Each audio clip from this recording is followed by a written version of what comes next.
Okay, thanks to everyone for joining us today. We're going to have a, a community call covering a few topics.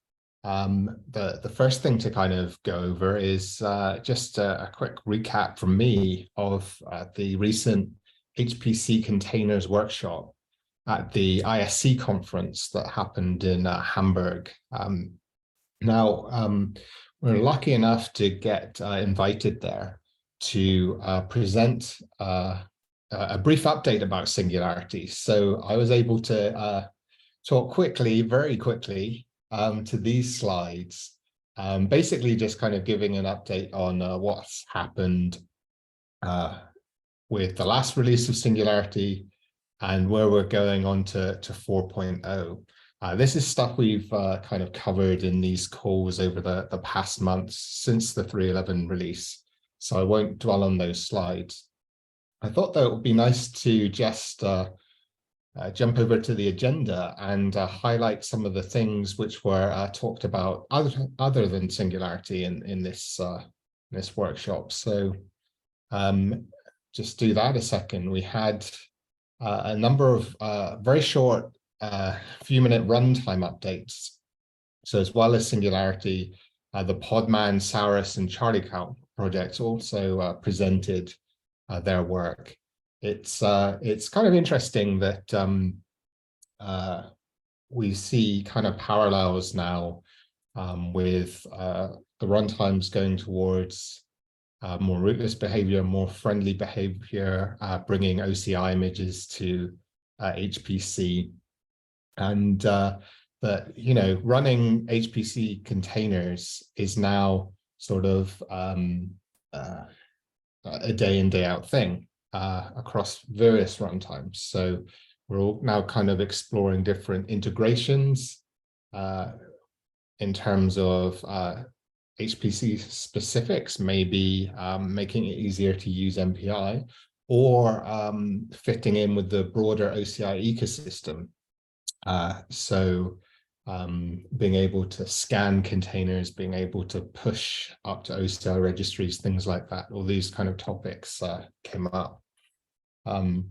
Moving on from the runtimes, there were a series of short talks about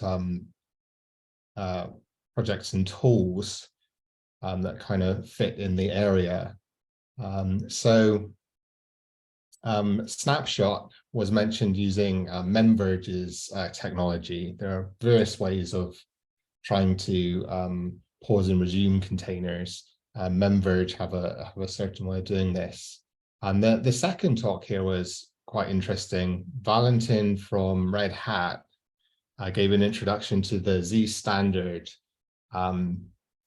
compression as applied to HPC containers. So what we have there is a situation where OCI images or SIF images, they all use some kind of compression to make the rootf smaller when it's being distributed. So in OCI images, you have gzipped tars of the layers of the files in the container. And in SIF, you have a squashfs file system. And under the hood, that's using compression, which at the kind of most compatible level is gzip with squashfs. But the algorithms for these file systems, squashfs, it allows you to kind of substitution different compression if you want. And likewise, if you have a tar layer, you can compress that with whichever tool you like. So Valentin's presentation was basically talking about Z standard being more available now across distributions, even older ones, and offering benefits in terms of better compression and better file size versus performance trade-offs. And then the other thing it allows is you can kind of do compression in a chunked way, so that if you have layers or you have file systems which share content, then you can end up with chunks which are kind of shared, and you don't have to pull the entire thing. You can just pull the chunks which aren't shared when you go to fetch a new layer.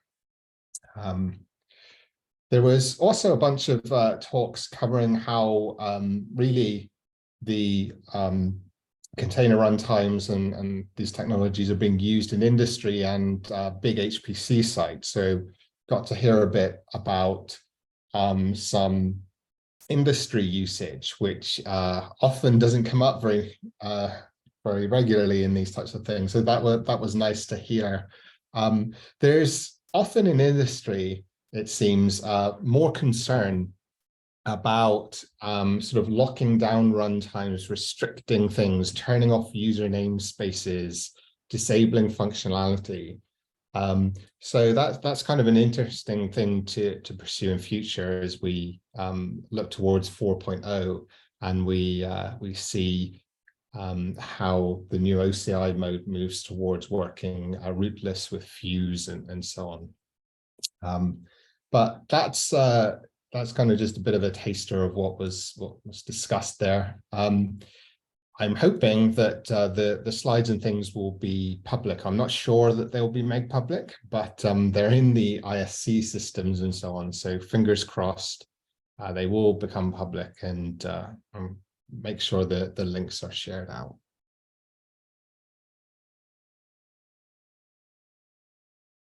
So onto the kind of meat of the Singularity discussion then. What I wanted to show mostly this month is some work which has been going on in a pull request here. So this is this one. It's a work in progress pull request to enable something that we've been talking about a lot in the past months.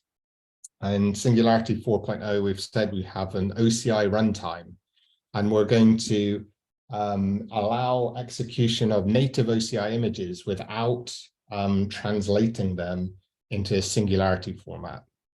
So we've demoed before where we ran a Docker container in the OCI mode, and it uses run C or crun, and we have the compatibility then that offers. Up until now, the means of getting this OCI image into a format we can run has been to pull it from a registry or extract it from a kind of Docker archive or similar, and put it into a temporary bundle on the disk, which involves extracting the root file system. So we have all the contents extracted onto disk. And that's easy to work with, and kind of develop this OCI feature using this approach, but it's not so practical when we get to large-scale deployments in HPC, because if we do that, we've lost the benefits of the Singularity image format with regard to reducing kind of metadata traffic so that parallel file systems don't have to deal with lots of files, and also the ease with which you can move a single file around and kind of manage it on an HPC system. So we've now kind of embarked on the first step towards taking the OCI mode and bringing it back to some of Singularity's strengths through using the CIF format and encapsulating an OCI image into CIF.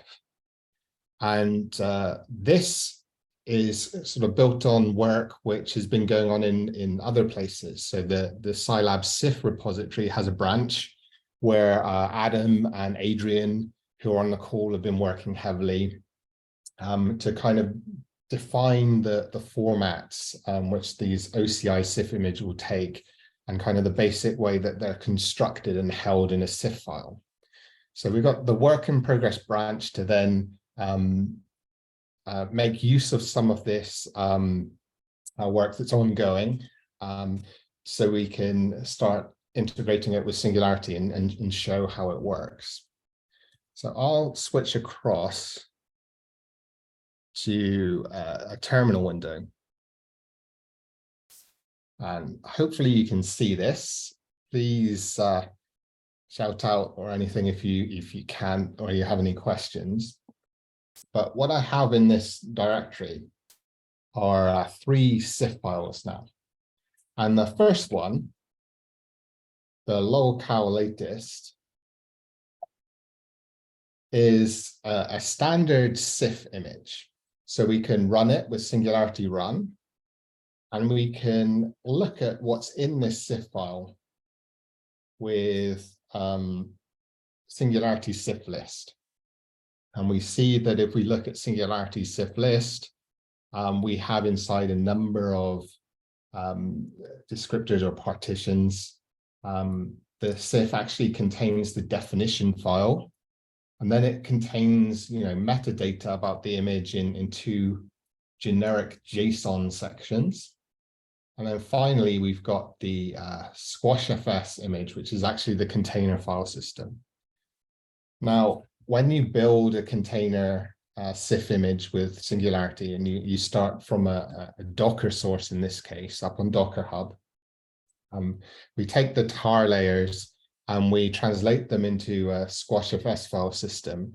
But we're not just kind of dumping out the layers straight into a file system. We're doing a little bit of additional work that turns it really into a Singularity image, and it's no longer an OCI image. We add a .singularityD directory in there, and we might also change some permissions of files depending on how it's built. And that means we're not at a point now where we could take this image and kind of turn it back into an OCI image that would be the same as the source.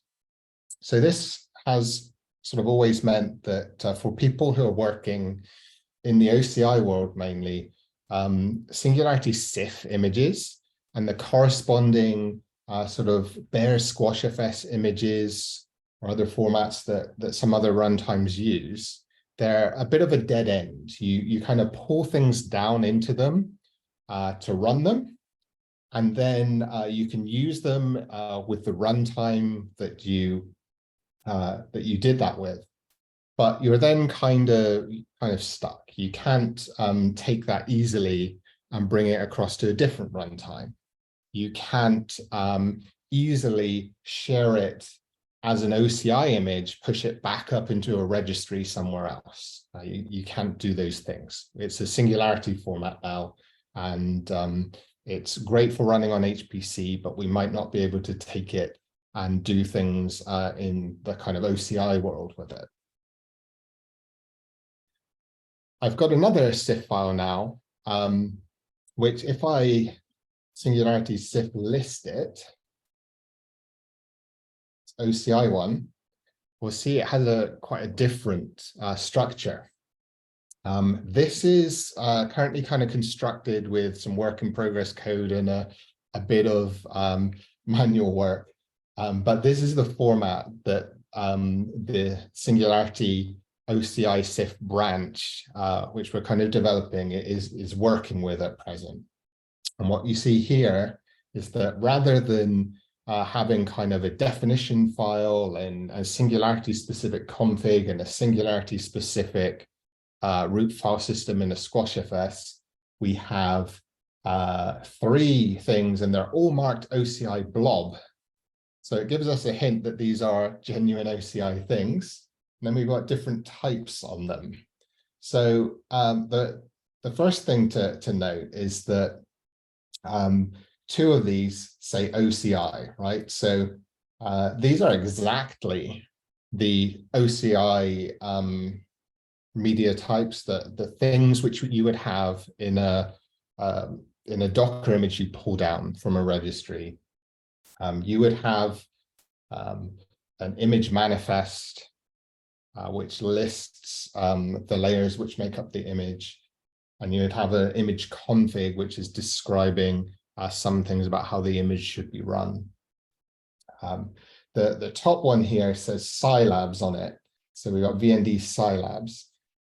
Now, this is what we're kind of working with at the moment, that instead of having a layer which is a tar, you have a layer, and you have a single layer in this case. So we've kind of squashed down any multiple layers into a single one. We put them in a squashfs. So this is the container root file system then, but it's fundamentally different from our native SIF, which we looked at a minute ago. We have something which we could convert back into a tar gzip and push back up with the image in the manifest and so on into a registry, because we haven't changed the contents of the file system. There's no .singularityD in there. There's no sort of action scripts. There's none of the stuff which Singularity adds or changes when it derives a kind of a native SIF image from an OCI image. Instead, this is kind of a straight translation from the layer tar-gzs into squashfs, which you could reverse if you want to. And now with the work in progress PR, what I can do is I can ask Singularity to run this. I need to use the OCI runtime. And for now, I need to tell it that the type of image I'm going to run is an OCI SIF before I give it a file name.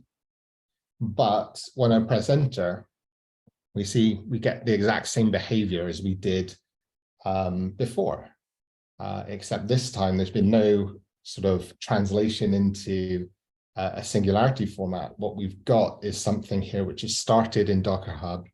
It's been put into this SIF image, but in a way where we could turn it back into tar-gzs. We could push it up into a registry like that. And if we kind of bring the ability to other OCI tooling to use squashfs format layers instead of tar-gz ones, then they can work with this image, pulling out the relevant configs, manifests, and layers, just as they can with something you pull directly from Docker Hub. So the idea is to make it so that when you use this OCI mode with Singularity, you have not just the runtime compatibility, but you have the benefits of SIF, but you can also move across into other OCI tooling and so on without worry. Okay. So we got some questions about this. Performance penalty. So at present, we're mounting this OCI SIF format using Fuse squashfs because with the OCI runtime, we're trying to avoid using setuid for mounting things.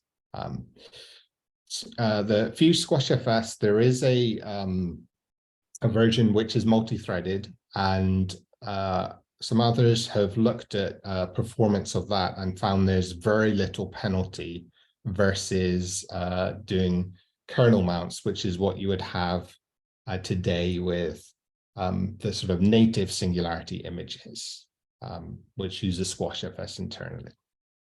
Hopefully that answers the question there.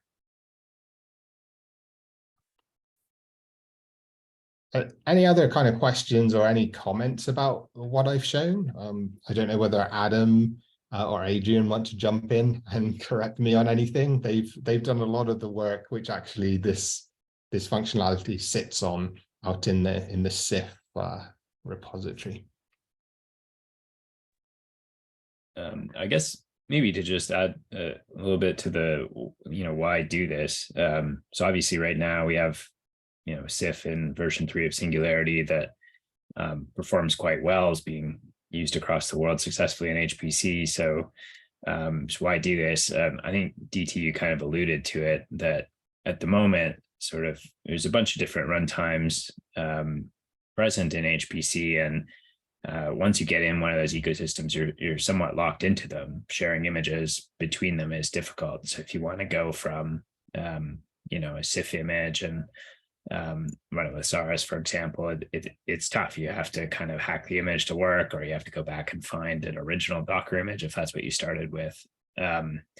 So at the same time, you know, it kind of, there's been a lot of talk in HPC circles about, well, why don't we just use the OCI standard? And there's some downsides to that. Obviously, we've found that, you know, the tar layered image format just isn't a great fit when you're looking at scalability, when you're looking at shared file systems.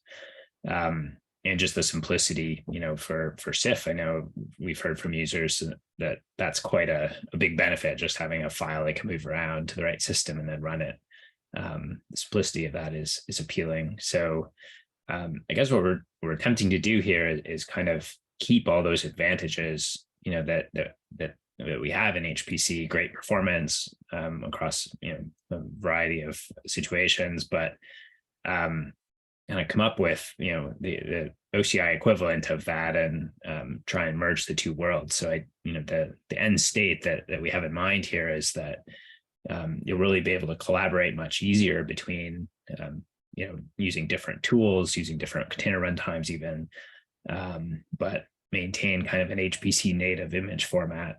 And when we really boil that down, you know, it's the image layer really that's the sticking point there, or the layers. So yeah, we're, you know, it's early days for this, but I think we're really excited to get feedback from the community on, you know, what they think about this, and we'll be getting some code out there shortly that you can kind of, you know, play with and generate some of these images yourself and have a view towards, you know, what it's like to use, what the performance is like, all that sort of thing. So yeah, leave it at that. Thanks, Ad. That's probably a bit more coherent than my my blurb. Yeah, anyone have any questions or comments about this before we move on? Okay, it's like Adam says, it's something that we will hope to have some code out there emerged so that you can not only run these images, which I kind of magicked out of nowhere, but also Singularity will be able to generate these from the Docker or whatever OCI source you have. So once we have that there, we'll make sure people know how to try it out, as that's one of the big things that will be coming up for 4.0.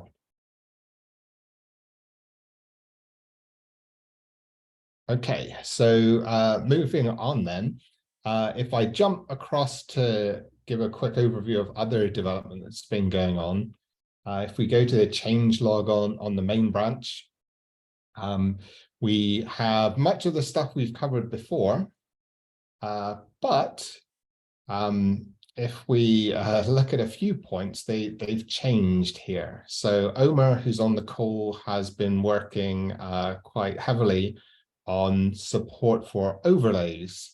So on this point, we've now moved to a position where the OCI mode can support mounting overlays which are in SquashFS or EXTFS image. And it does those again using fuse mounts. Right now, it's limited to having those read-only. SquashFS ones are always read-only, but the EXTFS ones, they can't be read-write yet because we have to wire up something else. We've got to use a fuse overlay in order to be able to overlay on top of a underlying fuse file system. So we're kind of working through gradually bringing that to parity with the native runtime if you don't use --OCI. If I go down to some of the bug fixes, we have an important fix for the OCI mode if you're trying it out. This one, there was unfortunately a bug crept in which meant that containers didn't process their standard input properly. So if you were kind of piping data into a container that you were running in OCI mode, it wouldn't receive it properly. So that's a fix for that one. This second point here is a pretty interesting one. So if Omer wants to, he can he can explain this one. Otherwise, I'll have a stab at it. Omer, do you want to? Can you hear me? Yep. Yeah, so this was um, a bug that was a very particular circumstances only on some platforms. In particular, it only seemed to happen on AMD 64 platforms, and it only really affected, as far as we can tell, attempts to recover the definition file by inspecting an existing CIF file. But due to some peculiarities of how the POSIX standard is implemented on various platforms, the escaping of a new line sometimes failed and was interpreted as an N, and so then the def file was split according to N, which resulted in those being treated as delimiters and dropped. So that's fixed now in the main branch, and the next version 3 release that we will push out will include that fix as well. Great, thanks. So yeah, that one, there's this really strange bug when someone reported that if they inspected a container, then ends were just dropped off the lines and missing, but lucky that that was possible to track down. Other than kind of those things that I've highlighted there, what we've really been focusing on is other pieces and kind of structural work towards the OCI mode.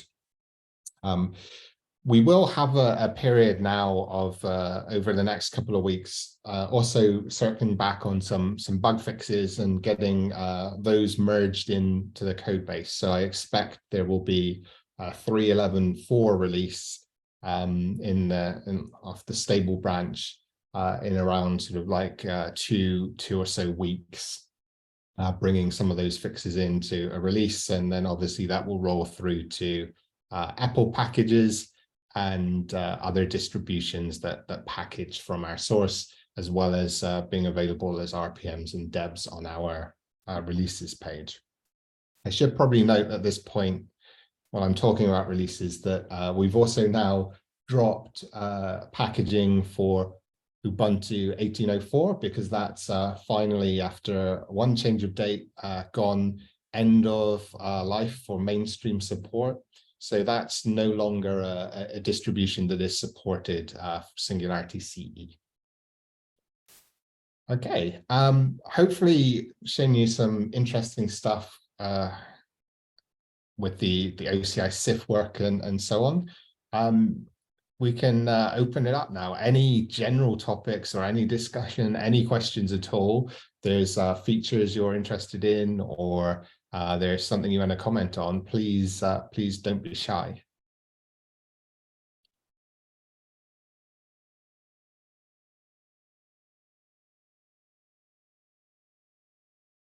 Okay, very quiet. So we'll leave it as an update with mostly me talking and a bit of interjection from Adam and Omer. Oh, the chat has popped up. Okay, so we got one question about the OCI mode. So this is asking, does this mean Singularity can now accept an OCI image in rootless mode?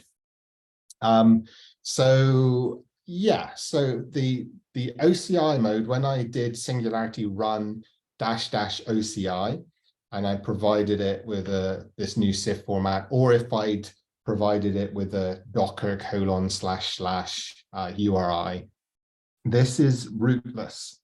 Under the hood, we're using runc or crun, and we're using them rootless. There's no setuid used in this mode. If we're doing mounts, we're using fuse. We're requiring the use of unprivileged user namespaces, and we're doing a dance to jump into a user namespace where we have root, kind of a fake root to set up the container, and then mapping back to the user ID that was outside of the container, so it appears sort of the same as with the normal Singularity flow with our native runtime. So that's when you don't use the the OCI mode. And there's another one from Nate. So is Singularity able to detect if an image handed to it is an OCI image or a SIF image so users can Singularity for either transparently? Well, I guess we kind of we sort of already do that in our native mode or the OCI runtime mode. So if I jump back into a terminal, I can show you that regardless of how we run, if I run an image, I can say Singularity run Docker Alpine latest, and it will go and pull that. And behind the scenes in this kind of native mode, it's getting the OCI image and it's converting it into a SIF, which it kind of keeps in a cache, and then it's running that SIF image. So that's in the native mode. So we've done that kind of conversion, but it's fairly transparent. We can just give it a Docker URI or another OCI source. If I use this new OCI runtime, then it isn't doing a translation into the kind of Singularity SIF format. It's just getting the image directly, and we can then run it using a low-level OCI runtime without having to kind of put Singularity-specific pieces in it. And yes, to answer the other question, it does work for pointing to local files. So you can ask Singularity to run an archive file. You've got an out of Docker save. You can use some of the sort of internal formats which some OCI libraries use for layouts of containers on disk. And obviously, there's the SIF format, where although in the demo I had to prepend it with OCI-SIF for now, once this PR is kind of tidied up and we've integrated that, it's going to detect properly whether it's a sort of native Singularity SIF and so on. And another follow-up then, does all of this work in rootless mode? There are limitations at the moment for the OCI runtime, where we're all rootless. We're sort of working to add feature parity with the native setuid runtime. So not everything works rootless at the moment, but the aim is to have almost everything at parity kind of features-wise with the native runtime in setuid mode. The limitation there, the biggest limitation, is actually going to be with regard to networking. So although not many people use it, Singularity can be configured to use the CNI container networking interface standard to set up networks from the host which use plugins. And you actually need a real root to be able to do that, because any kind of dealing with external networking on a host is a privileged operation. So you have a setuid helper starts those things off, and we kind of restrict through config files what networking setups are allowed. That's not really going to be possible to replicate fully rootless, but it's not hugely used in HPC use cases, especially. People are generally just happy to be have their containerized applications sitting in exactly the same network environment as they have in their batch job or interactively on the node, and that doesn't require root. So the vast majority of things, vast majority of workloads will be fine with this. ADT, just one more question. So if I'm running SIF image that has inside of it OCI artifacts, kind of your first example that you showed, and I don't specify the -- OCI mode.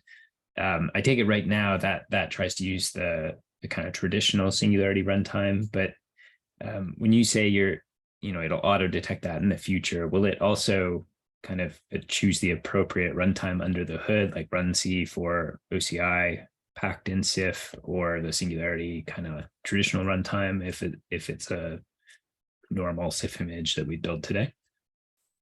Yeah, so the intention is to tidy up this handling. So obviously, like you say, we want to use the appropriate OCI low-level run C or C run to actually run this SIF within a kind of embedded OCI image. But where we have the older format, we'll give an option actually of what you want to do.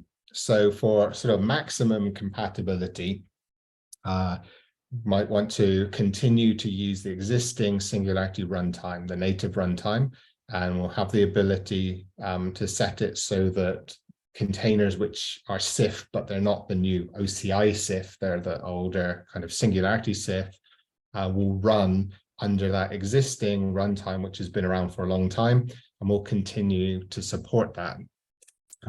Some sites, though, might want to use the run C and C run to actually run their native SIF images, which aren't OCI internally, but we will still be able to execute them with some compatibility limitations using an OCI runtime underneath. And we want to be able to allow sites to kind of configure that as an option, because they may wish to move to a kind of fully rootless environment and prefer to use run C or C run under the hood across everything.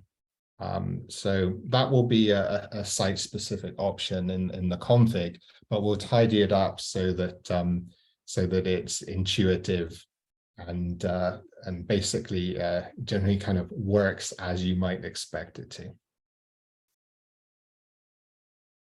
Very cool. Thanks.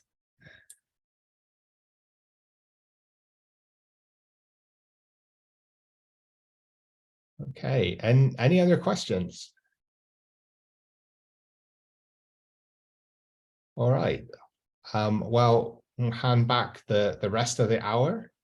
If you do have any kind of follow-up, any additional thoughts, or want to ask anything else, you can drop into the Slack channel.